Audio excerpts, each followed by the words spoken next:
Hey y'all, and welcome to Monner's Market, and welcome to High End for Cheap. This collaboration is hosted by Deco Easy and Kiki's DIY. Myself, Vesna TV DIY, DIY from House to Home, and All Things Shoshana have come together to show you how to do high-end things for cheap. So let's get right on into my first DIY number one. We're going to jump right on into DIY number one. This candlestick here I thought was really cute, but it was $8.99.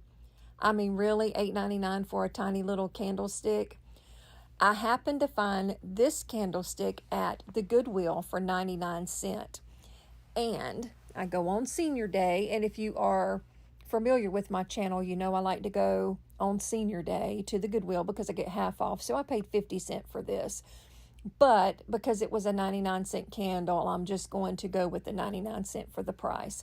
So I took this gold spray paint and I took it outside and painted it. And once it was dry, I took my white Waverly chalk paint and went over it, dry brushed it, and tried to recreate the look that was on the other candlestick. I was really surprised that I was able to find a candle that was shaped almost identical to the one that I saw in the Hobby Lobby. So after I got the paint on, I realized that it was too much and it didn't really mimic the original one. So I took my hand sander that you can get from the Dollar Tree and I just sanded it down until I was happy with the look, and that is the one that was at Hobby Lobby for $8.99, and this one is mine. So let's jump on into DIY number two. I found this lantern on Etsy for $16, and it is so simple. I thought, you know what, I can make that for much less. So I wanted to try to make it as close as possible, but a little bit different. So I did want to show you the feet. I did mimic the feet and also this rope handle. So the way I made mine was I took two pictures from the Dollar Tree that you can find in the crafter section, and a pack of paint stir sticks that I got for 98¢ from Home Depot. I used one of them for the bottom and one of them for the top, and then I took two paint stir sticks for each corner, and you see I just simply glued them, making sure that the writing was on the inside. Even though I'm going to paint it and you're not going to be able to see it, I wanted to make sure that that writing was on the inside. Now, once I got it put together, I knew I was going to paint it with my chalk paint, but I also knew that it was going to take an awful lot of chalk paint because this was a fairly large lantern. So I took it outside first and I gave it a good coat of spray paint in sort of an ivory color just to give it a good base, so that when I did use my chalk paint, I wasn't using as much to get it done.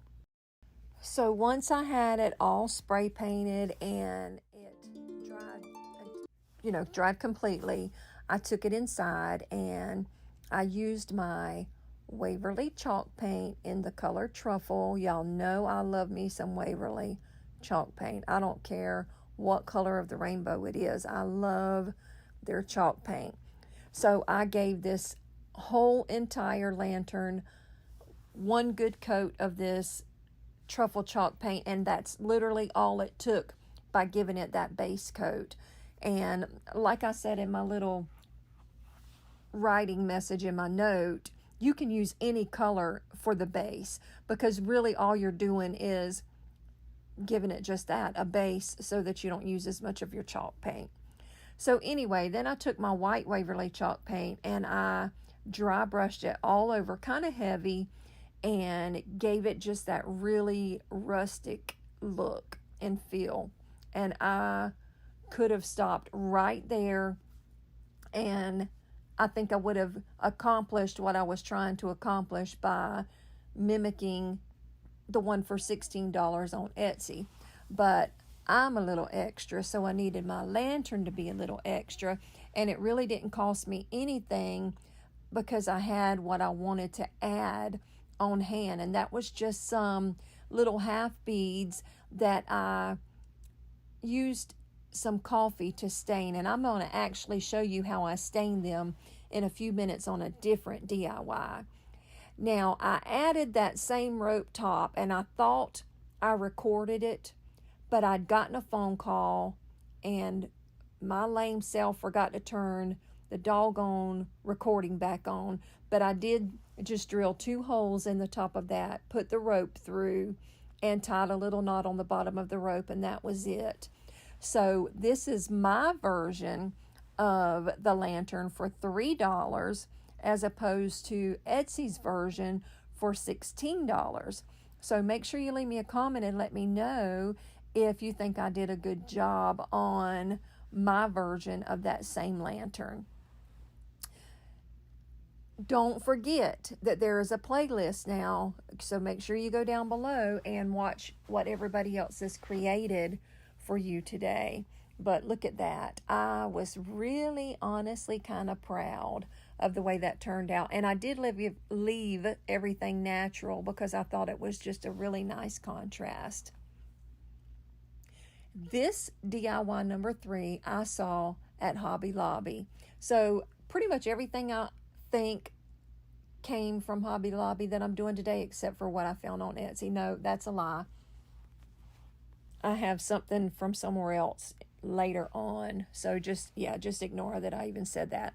So I wanted to recreate it using these Jenga blocks that I got back at Christmas time, or after Christmas, should I say, for $2 in the clearance section. Now I took those Jenga blocks and I built the little stand very similar to the stand that they had at Hobby Lobby. The only difference is that stand on the actual legs, they were round. And I did have a dowel rod that would have worked perfectly for this, but it was just easier for me to make it all out of the Jenga blocks. It was raining here and I did not want to go outside and crank my saw up just to cut the dowel rod for this one. I knew I could do it with these. So I only used wood glue because hot glue was just not sticking on this. So I did have to kind of let it sit up overnight until it was completely dry. Again, I did the same thing. I took it outside and I gave it a good coat. Hey y'all, I'm just saying hey there.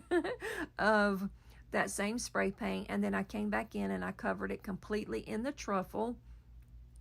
And then I did the same technique with the white Waverly chalk paint and just gave it a really heavy dry brushing.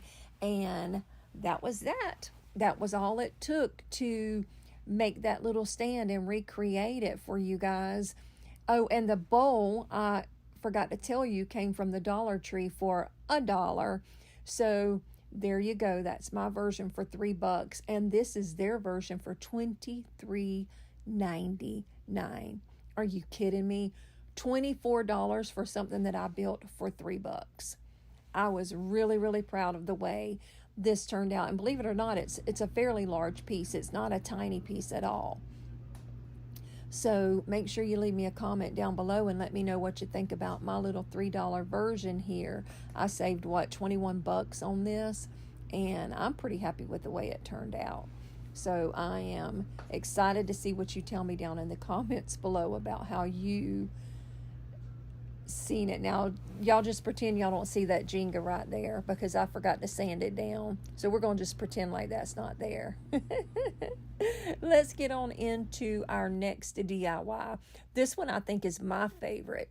It's a beaded garland with the little cross on the end that says love, and they wanted $14.99 for it at the Hobby Lobby. I knew I could do it so much cheaper than that. So I took this coffee, put it in warm water, and I dropped several of these beads. These beads are super, super, super light.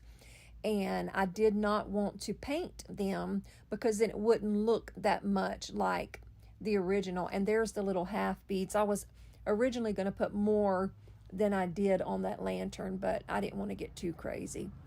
So anyway, once they sat there for about a good hour, I just rinsed them off and got them all cleaned up. And then I laid them out on a towel overnight and let them dry.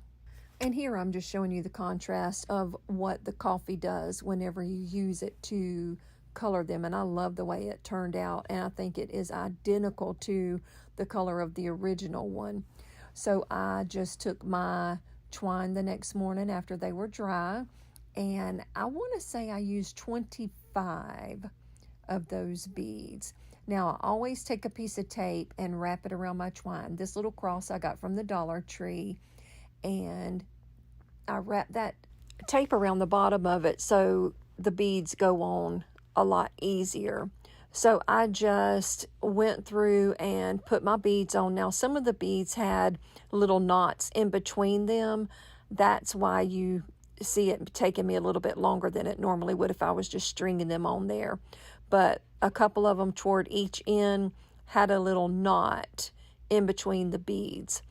So once I got the beads done and got them strung on, Lord have mercy, y'all know my tongue's going to get tied. I took this little piece of cardboard and I just wrapped it around it until I was happy with the thickness of what I wanted my tassel to look like. And then I took another piece and put it right through the middle and tied a knot on the top. And once I got that done, I took my scissors and went through the bottom and just cut it completely in half to make my little tassel. Well, once you get that part done, then you have to take another piece of twine and make your little head for the top of your tassel. And that's going to bring all of your little strings together. Now, this thing was wild and all over the place, kind of like my hair on a windy day. So I took my scissors and I gave it a little trim, and then I wrapped a piece of tape around the bottom for a little bit just to see if I could tame it down some, and it actually worked, believe it or not. I did leave that tape on overnight though before I removed it. So I got my tassel put on one end and I got my cross put on the other end, and then I took me a Sharpie. Well, no, I had to paint my cross first. I'm sorry. Their cross was white. So I did paint my cross in the white Waverly chalk paint.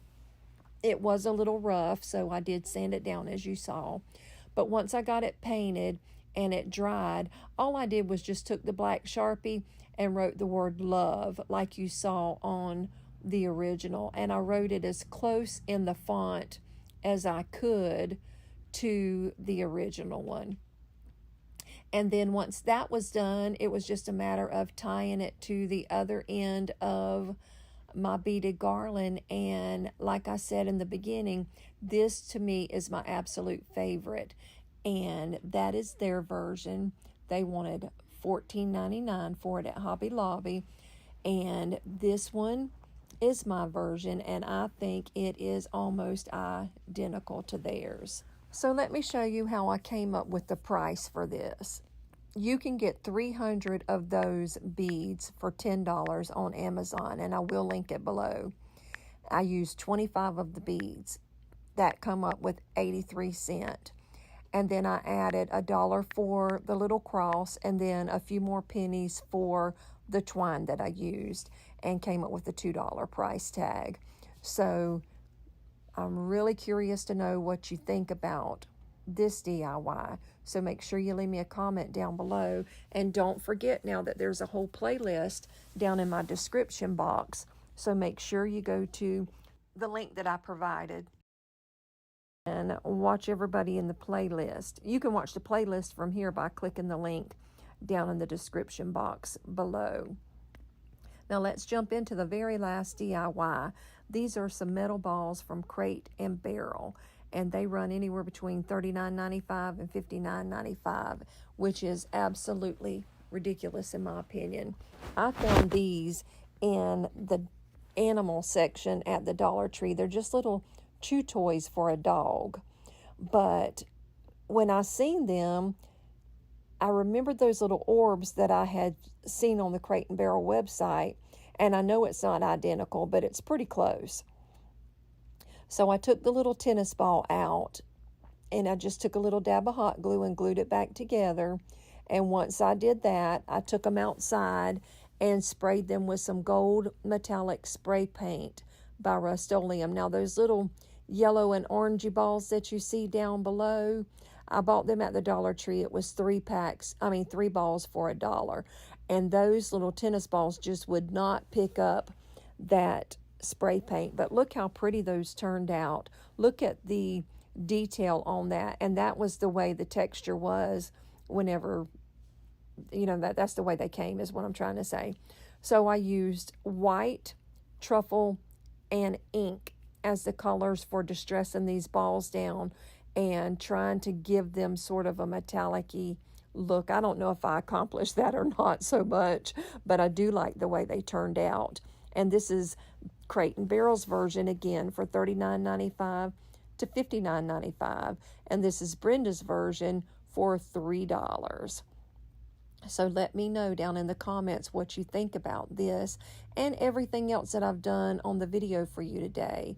Thank you for watching my high-end for cheap video, and in 2 hours at 7 p.m. Eastern Standard Time, I will have my Meet Me in Paris collab. Now that playlist is going to be huge, and there are going to be several people with the most beautiful French country inspired, shabby chic, Paris themed things that you could ever imagine. But I wanted to say thank you again to Deco Easy and Kiki's DIY for allowing me to be a part of this collaboration.